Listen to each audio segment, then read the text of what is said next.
अस्सलाम वालेकुम नाज़रीन, मैं हूँ निदा राना और आप देख रहे हैं पाक न्यूज़ जो पेश है। हम इस वक्त मौजूद हैं पाकिस्तानी कॉन्सुलेट में, जहाँ पर बड़े जोशो जज्बे के साथ 78 इंडिपेंडेंस डे मनाया जा रहा है। हमारे साथ मौजूद हैं एक बहुत ही खूबसूरत खातून, इनसे पूछते हैं कि किस तरीके से ये यहाँ पे सेलिब्रेशन करती हैं। अस्सलाम वालेकुम। वालेकुम अस्सलाम। मैम आपका नाम? सईदा राना। मैम ये बताइए कि 78 इंडिपेंडेंस डे चल रहा है, किस तरीके से सेलिब्रेट करती हैं आप? जी एक्चुअली ये इंडिपेंडेंस डे जो है वो आप दुनिया में कहीं भी हो, आपके अंदर वही जज्बा वही उमंग ले आता है जो कभी बचपन में अपने वतन में हम लोग मनाते हुए जो है वो महसूस करते थे। तो I was so enthusiastic for my country.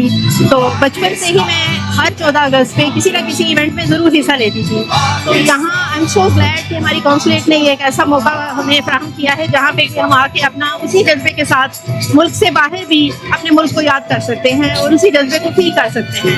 And I really appreciate इस तरह की चीज़ें होनी चाहिए, क्योंकि वो बच्चे जो कि वतन से दूर यहाँ पर देश में हैं, कम से कम वो भी उन फीलिंग्स का जो है वो एहसास कर सकें, वो भी महसूस कर सकें कि आज़ादी क्या होती है और इसकी क्या अहमियत है। पाक न्यूज़ के जो व्यूवर्स इस टाइम आपको स्क्रीन पर देख रहे हैं, क्या पैगाम देंगे आप? बस यही पैगाम दूंगी कि जितने भी मसरूफ़ हों, ज़िंदगी की किसी भी दौर में आप लगे हैं, कहीं भी हैं, लेकिन जो वतन के साथ हमारा एक मजबूत रिश्ता है उसकी डोर को थामे रखें और हमेशा अपनी आज़ादी को वैल्यू करते रहें, क्योंकि आज़ादी से बड़ी कोई नहीं।